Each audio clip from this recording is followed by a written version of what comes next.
The spring thaw came late to the northern Cascades that year, dragging its heels as if reluctant to release the land from winter's grip. For the three Bennett siblings, gathered in a small attorney's office in the town of Millbrook, Washington, the changing season felt less like rebirth and more like an ending. Their father, Arthur Bennett, was gone. A heart attack, the coroner had ruled. Simple. Clean. Final. David Bennett, the eldest at 45, signed the last of the paperwork with the efficient, practiced hand of a Seattle businessman used to closing matters. He wore his grief like a well-tailored suit, present but impersonal. Beside him, Nora Bennett, 42, studied the faded wallpaper, her artist's eye tracing the water stains as if they held a hidden meaning.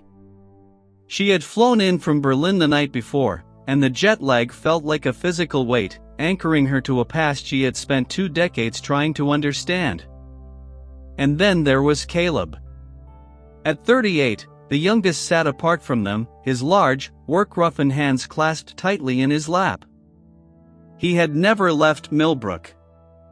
He had stayed, tending to the old cabin by the lake, looking after their parents as they aged. It was Caleb who had found their father, peacefully in his worn armchair by the cold fireplace. It was Caleb who now carried a weight his siblings could not yet see. The attorney, a thin man with a voice like dry leaves, cleared his throat and produced a simple envelope. "There is one more matter," he said. "A request. Not a legal obligation, but one your father hoped you would honor." He slid the envelope across the polished wood. David reached for the envelope, but Nora was faster. She tore it open, her movements sharp with a curiosity she couldn't suppress. Inside was a single sheet of paper in their father's distinctive, spidery handwriting. She read it aloud, her voice steady but soft. "My dear children, the greatest gift I ever gave you was a story.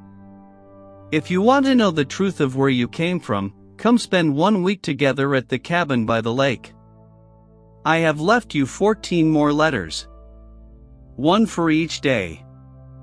If you leave early, you will never know who you really are. If you stay, I promise you will understand everything. With all my love, your father, Arthur." The silence in the room was absolute. David broke it first. "This is absurd. He's gone. We have lives. We can't just disappear for a week." But even as he spoke, his eyes lingered on the letter. Nora folded it carefully and placed it in her pocket. "I'm going," she said simply. "I didn't come all this way to walk away from the first real question my father ever asked me." Caleb said nothing. He simply nodded at Nora, a silent agreement passing between them. David looked from one to the other inside, the sound heavy with resignation. "Fine. 1 week. But if this is some elaborate practical joke from beyond the grave, I'm burning those letters myself." He didn't mean it, and they all knew it.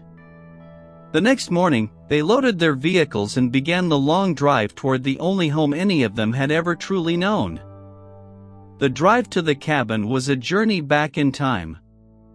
The paved road gave way to gravel, which eventually surrendered to a rutted dirt track carved through a forest of towering pines and western hemlocks. David drove his rental SUV with the same controlled efficiency he brought to everything, his jaw tight. Nora stared out the window, watching the last stubborn patches of snow cling to the shadows, each mile stirring memories she had locked away. Caleb followed in his battered pickup truck, its bed carrying supplies for the week. He knew this road better than anyone. He had driven it thousands of times, in every season, in every kind of weather. The cabin, when it finally emerged from the trees, was exactly as Nora remembered it. A sturdy structure of aged timber and stone, it sat on a slight rise overlooking the lake. The water was a flat, dark gray, still half frozen near the shores, reflecting the somber sky above. A thin curl of smoke rose from the stone chimney. "Someone's here," David stated, his voice cautious. "I asked old Mrs. Higgins from town to light the fire and stock the pantry," Caleb said, pulling up behind them. "She's looked after the place for years. Dad trusted her." They entered the single large room that served as kitchen, living, and dining area. It was warm, the fire crackling, and everything was exactly where it had always been. The worn leather couch where their father read his books. The shelves stuffed with volumes. The large window that perfectly framed the gray lake. On the heavy wooden dining table, in the center, lay a neat stack of 14 identical envelopes. A small, hand-painted sign leaned against them. Day 1. Nora approached the table slowly, as if the letters might disappear if she moved too fast. She could feel her brothers watching her, their presence a strange comfort after years of distance. She picked up the first envelope. It was heavier than she expected, the paper thick and textured. Her name was written on the front in their father's careful hand. She looked back at her brothers. "It has my name." David stepped forward and scanned the stack. "They all have names. One for each of us. Look." He was right. 14 envelopes, arranged in order, each bearing one of their names in that familiar script. Caleb picked up the one with his name and held it gently. "He planned this," he said quietly. "He planned all of this." Nora opened her envelope carefully, preserving it. Inside was a single photograph, old and faded, and a handwritten note. The photograph showed a young woman holding a baby. The woman had Nora's eyes, the same shape, the same intensity. The note read, "Nora. This is your birth mother, Elena. She was an artist, like you. She loved you more than anything in the world. She made the difficult choice to give you to us so that you could have a life of safety and possibility.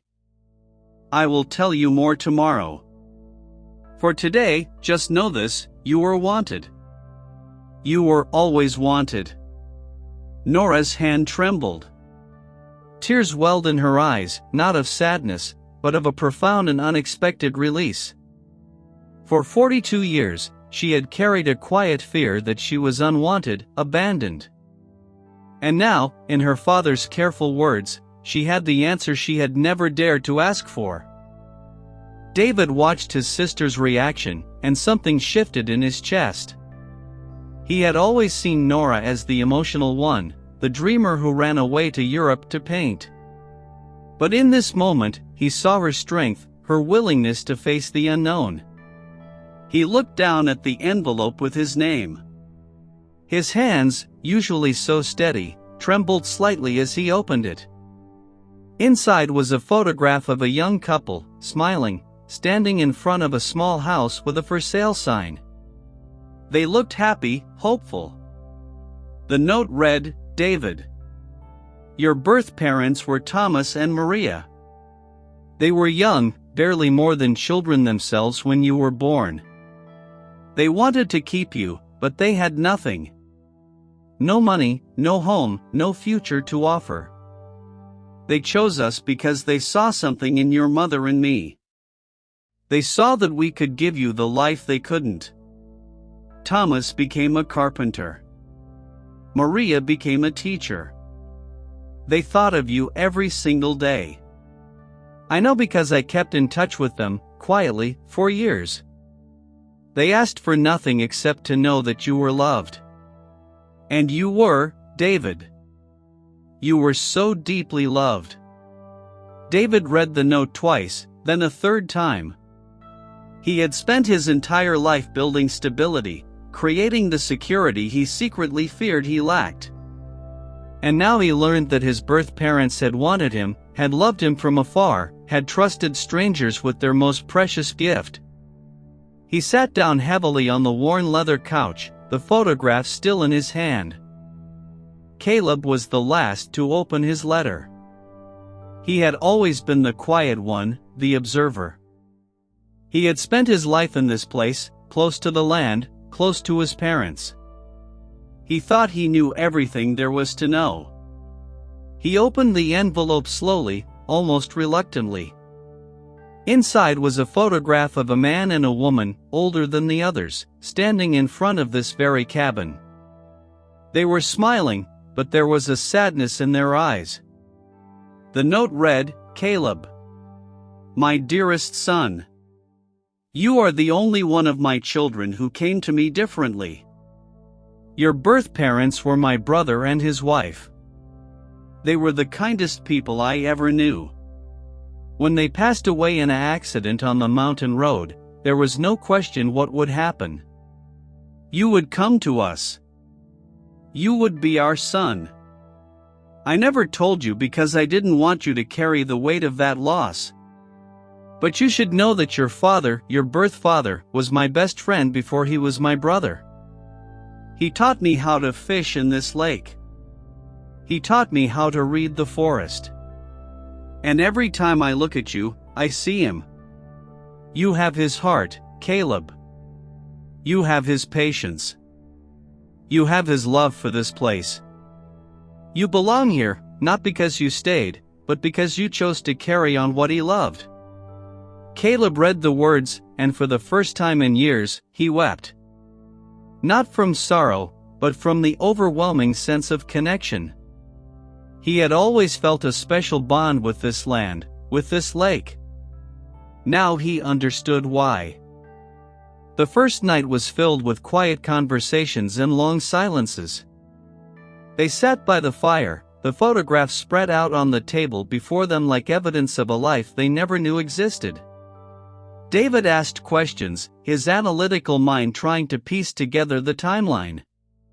Nora spoke about her art, about how she had always painted women with sad, knowing eyes, and now she wondered if she had been painting her birth mother all along. Caleb shared stories of their father, small moments that now took on new meaning. The way Arthur would sometimes stop and stare at Caleb with a strange, soft expression. The way he would talk about the mountain road with a catch in his voice. They ate a simple dinner that Caleb prepared, and for the first time in decades, they felt like a family. Not the family they had been, but the family they were becoming. The wind picked up outside, rattling the windows, but inside, the fire burned warm and steady. Before they retired to their rooms, Nora looked at the remaining letters on the table. 12 more days. 12 more revelations. She felt no fear now, only a deep and abiding curiosity. Her father had given them a gift. Not just the truth, but the time to absorb it, together. She touched the stack of envelopes gently. "Thank you, Dad," she whispered. "Thank you for this." The second morning dawned gray and quiet. Nora woke early, as she always did, and wrapped herself in a thick blanket to sit on the cabin's small porch. The lake was completely still, a sheet of dark glass reflecting the overcast sky. She thought about Elena, her birth mother. An artist. Like her. She wondered what Elena painted. Landscapes? Portraits? Did she ever wonder about the daughter she had given away? Did she ever paint her? Caleb joined her quietly, 2 mugs of steaming coffee in his hands. He handed one to her and sat beside her without speaking. That was the gift of Caleb. He didn't need to fill silence with words. After a long while, Nora spoke. "Do you think she's still alive?" Caleb considered the question carefully. "I don't know. But I think Dad would have told us if she wasn't."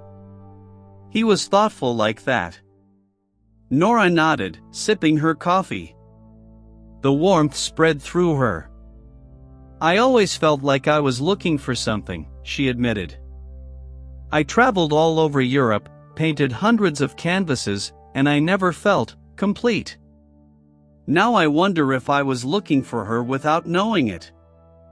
Caleb put his hand on hers briefly.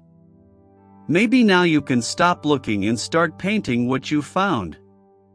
Inside, David was already awake, standing before the table.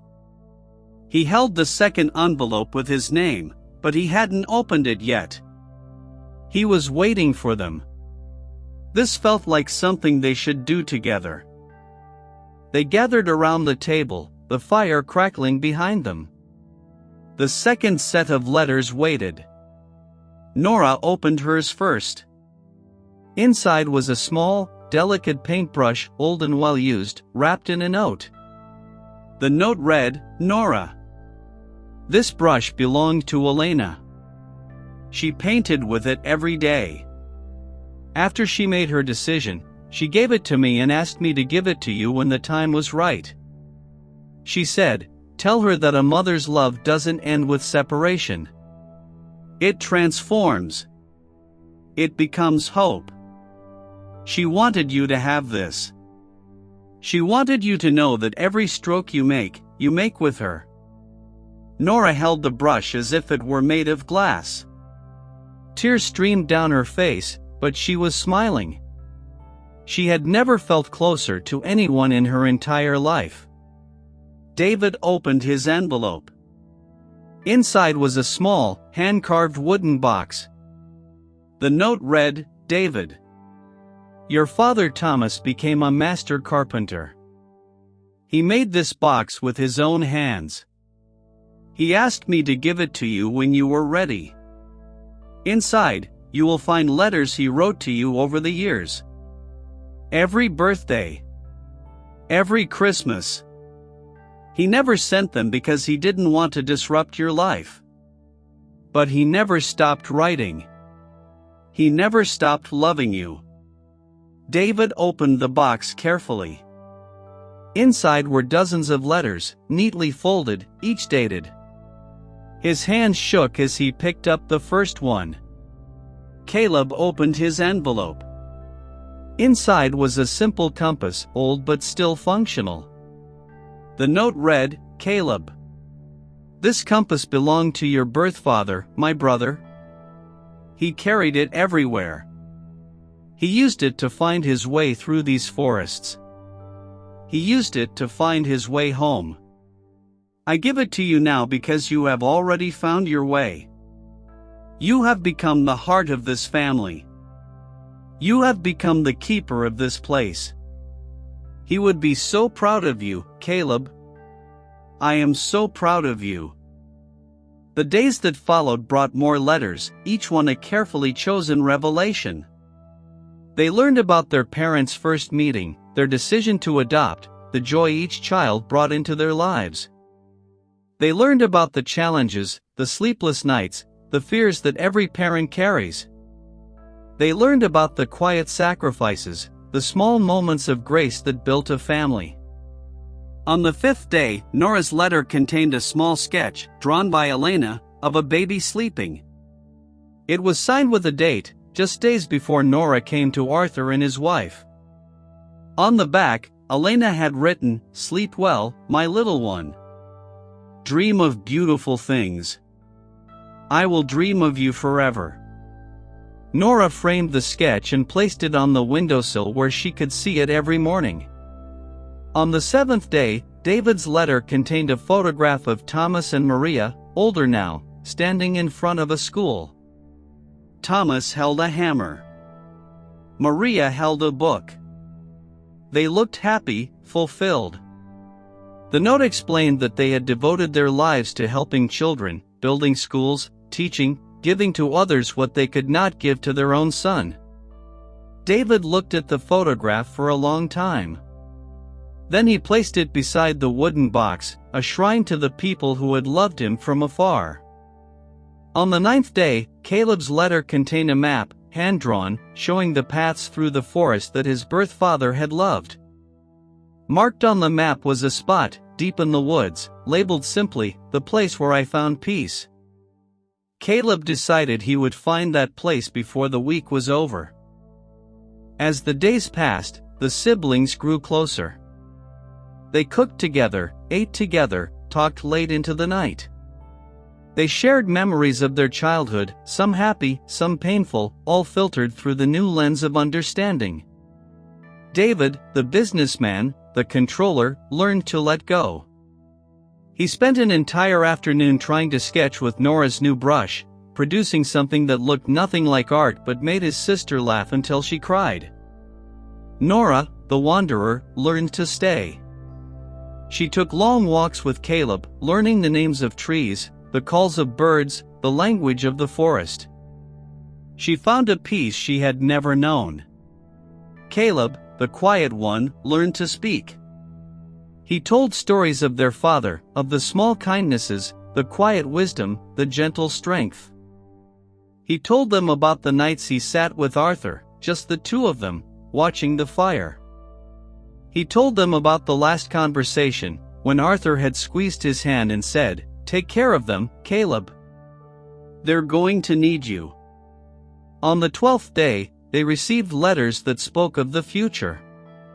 Arthur had written, "My children, I have watched you grow, each in your own way.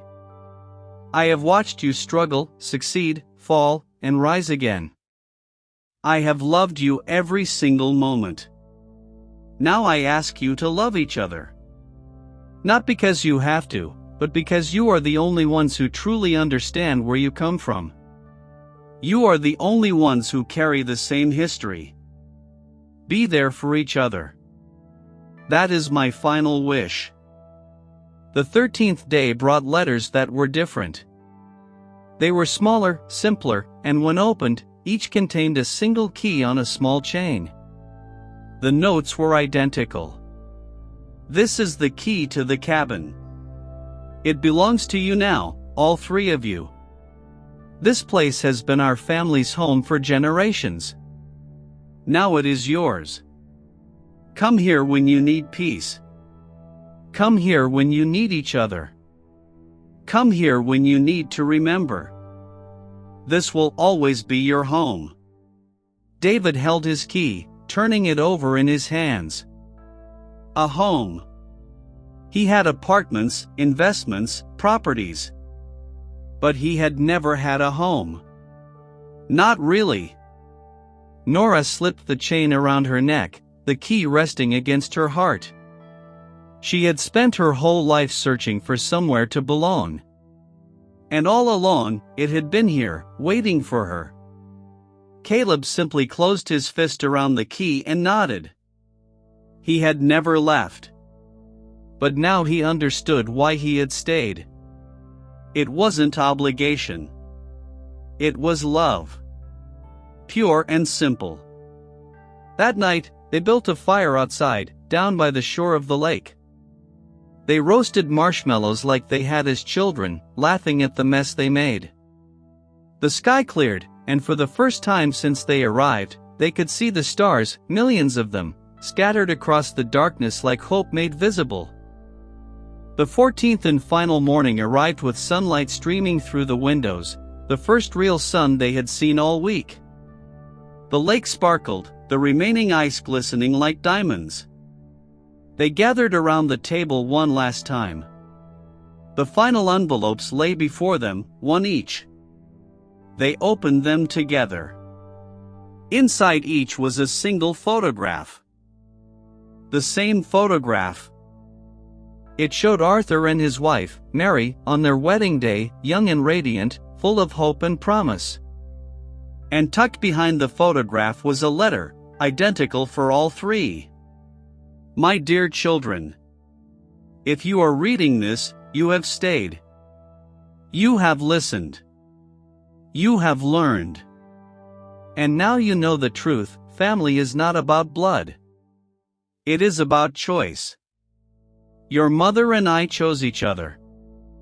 We chose you. We chose to build a life together, not because it was easy, but because it was meaningful.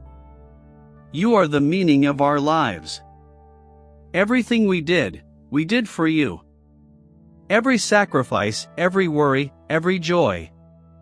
It was all for you. And now you must choose. Choose to carry forward the love we gave you. Choose to be there for each other. Choose to build your own families, your own lives, your own stories. But never forget where you started. Never forget that you are, and always will be, loved beyond measure. Goodbye, my darlings. Be happy. That is all I ever wanted. Your father, Arthur. Nora was the first to speak, her voice thick with emotion but steady. He wasn't hiding anything bad. He was protecting something precious. Us. David nodded slowly, understanding dawning in a way it never had before. All his life, he had built walls, created structures, sought control.